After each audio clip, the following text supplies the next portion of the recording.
हरे कृष्ण हरे कृष्ण हरे कृष्ण। श्री राधा रानी की जय। जय सिया रामचंद्र की जय। वैष्णो माता की जय।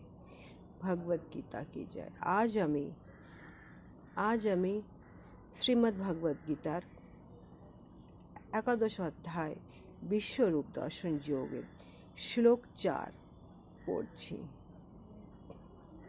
मनस्येह यदि तत्तहं शक्यं मया दृष्टुम् इति प्रभावो योगेश्वरः तत्तहमेव तवं दर्शनया आत्मनम् अव्ययम्।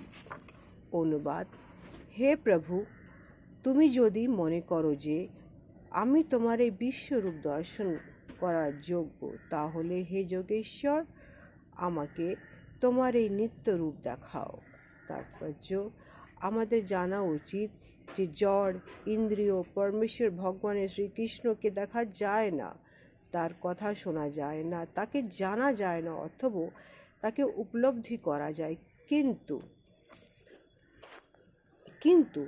প্রথম থেকে প্রেম ভক্তি সহকারে ভগবানের অপ্রাকৃতিক সেবায় নিযুক্ত হলেই তবেই ভগবানকে দর্শন করার দিব্য দৃষ্টি আমরা লাভ করতে পারি। প্রতিটি জীবেরই হচ্ছে এক কেবলমাত্র চিন্ময় স্ফুলিঙ্গ, তাই তার পক্ষে পরমেশ্বর ভগবানকে দর্শন করা বা উপলব্ধি করা সম্ভব নয়। অর্জুন ছিলেন ভগবত ভক্ত, তিনি ভগবান শ্রীকৃষ্ণের পরমেশ্বর সম্বন্ধে সম্পূর্ণভাবে অবগত ছিলেন, তাই তিনি ভগবানকে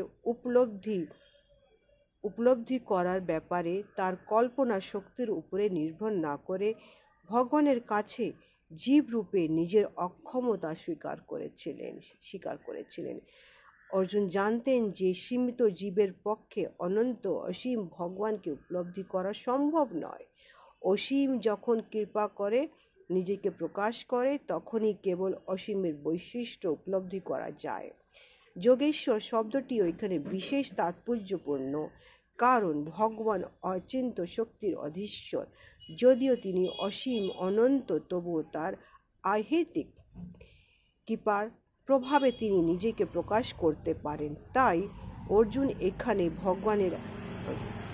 ভগবানের আহেতিক কৃপার প্রার্থনা করছেন, তিনি শ্রীকৃষ্ণের আদেশ দিচ্ছেন না। অনন্য ভক্তি সহকারে ভগবানের শ্রীকৃষ্ণ সেবায় করার মাধ্যমে নিজেকে সর্বতোভাবে শ্রীকৃষ্ণের চরণে সম্পন্ন না করলে শ্রীকৃষ্ণের কখনো নিজেকে প্রকাশ করা যায় না। এইভাবে যারা নিজেদের মানসিক চিন্তা শক্তির উপরে সম্পূর্ণভাবে নির্ভর করে আছেন, তাদের পক্ষে শ্রীকৃষ্ণকে দর্শন করা সম্ভব নয়।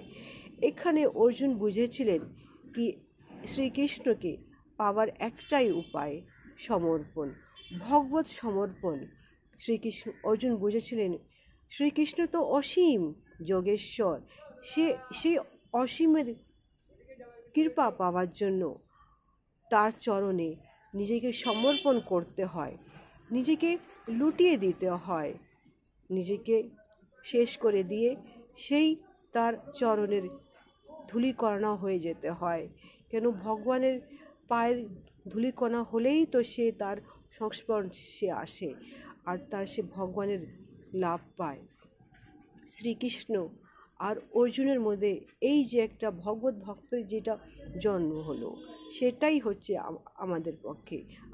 আমরা এখান থেকে বুঝতে পারছি কি অর্জুন ও শ্রীকৃষ্ণ সখা, কিন্তু আজ সেই কুরুক্ষেত্রে, সেই ধরাতে, সেই ধরণীতে, সেই ধারতিতে, সেই বসুধাতে, সেই ভূমিতে সেই অর্জুন সেই কৃষ্ণের কাছে নিজেকে সমর্পণ করে দিল আর বলল, হে অর্জুন, হে ভগবান, আমি তো তোমার পায়ের চরণধূলি, আমি তো আমার উপরে কৃপা করো আর নিজের সেই ওই অসীম যোগেশ্বর রূপটা আমাকে দেখাও। হে ঠাকুর, হে ঠাকুর কৃপা করো, হে ঠাকুর কৃপা করো। তুমি যে না হলে, তোমার অসীম কৃপা না হলে এই পৃথিবীর, এই সমস্ত পৃথিবীর কেউ একটা ধূলিকণাও নড়তে পারে না। হে হে কৃষ্ণ, তুমি সর্বের সর্বা, তুমি সব কিছু, তুমি তুমি তুমি সমস্ত কারণের কারণ, তুমি পরম কারণ। তোমার ইচ্ছাতে এই পৃথিবী চলে, তোমার ইচ্ছাতে সেই ব্রহ্মাণ্ড চলে। নমো হে শ্রীকৃষ্ণ, নমঃ হে দ্বারকাধীশ নমঃ। আজ আমি এখানে আমার এই গীতা পাঠ শেষ করলাম। আগামীকাল আরেকটা গীতা পাঠ নিয়ে আমি আপনাদের কাছে আসবো।